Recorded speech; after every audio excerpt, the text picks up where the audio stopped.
Hello everybody, welcome back to another video on the channel.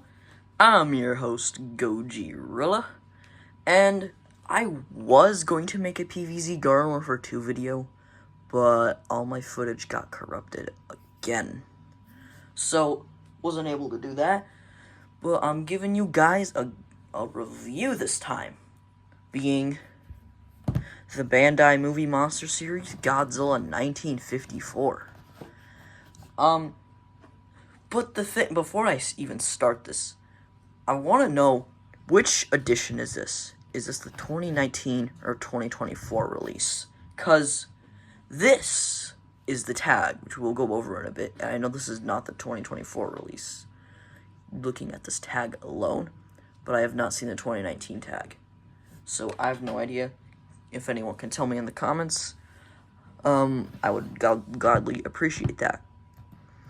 That being said, let's look at the figure. The sculpt is pretty good. To be fair, modeling is kind of basic on some of these movie monster series figures, and the texturing seems kind of simple, but it still looks really good. Like, when I mean simple, I don't mean bad. I mean, like, someone could probably do this really easily, but I haven't done any vinyl modeling, so I don't know. But there is a huge critique I've heard a lot of people say about this figure, that being the minimal application of paint. You see, the dorsal fins are only on his main back segment, nowhere here on the head/neck, and from the base of the tail onwards to the tip, there is no white. Weird that they did this. They could have done a poster color version, like the 56, or even a, I don't know, in-color version like the poster, but that's fine. I don't have a 54 figure, so I can't compare him to the other ones that are supposedly better, but there is other paint besides the dorsal fins. There's this highlight on his head, which is kind of weird. The eyes are obviously painted, and so are the teeth.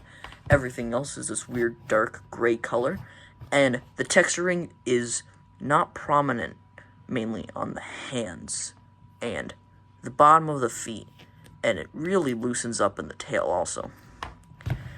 But I still quite like it. Now, articulation. If you even know anything about the movie monster series, you will know that these things have minimal articulation. You'd be lucky to get a swivel at the head. Sometimes they'll have a swivel at the base of the tail, but this one does not. Only a 360 at the arms, and a possible 360 at the legs.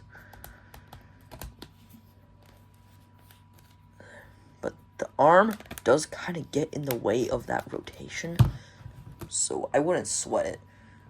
It isn't nothing phenomenal. I mean, I could just grab a NECA figure, or even a Playmates figure. It has better articulation than this, but it's effective, and it does what it does. But that's really all I have to say about the figure itself. It's a spot-on representation of 54. Just the minimal paint application throws me off sometimes. I have no idea.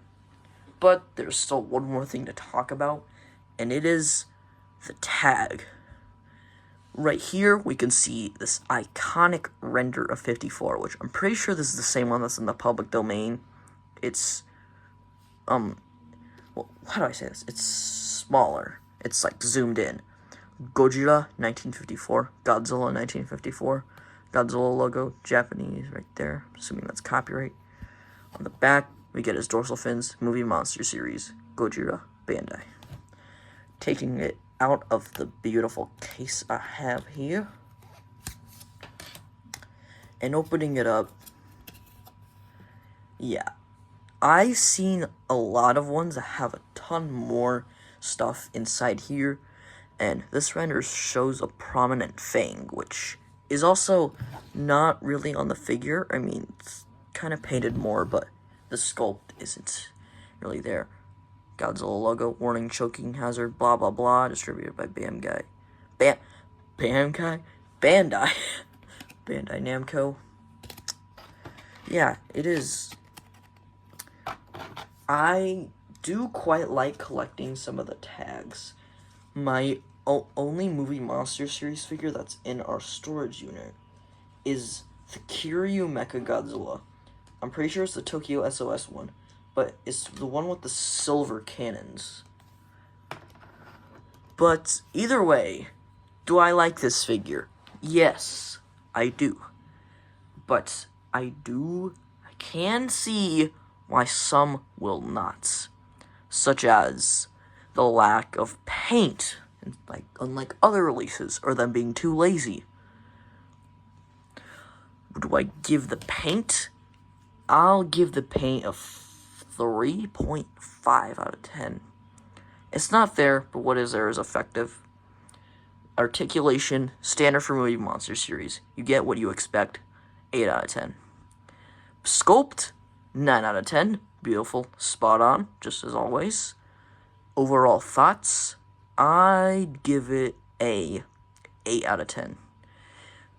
Like I said before, I know some won't like him unlike other releases of the 54, but I don't have any other 54 figures, so I can't really say for myself. But there's one last thing I have to say, and that's if you enjoyed this video, please like, comment, and subscribe, and I will see you all next time. Goji out.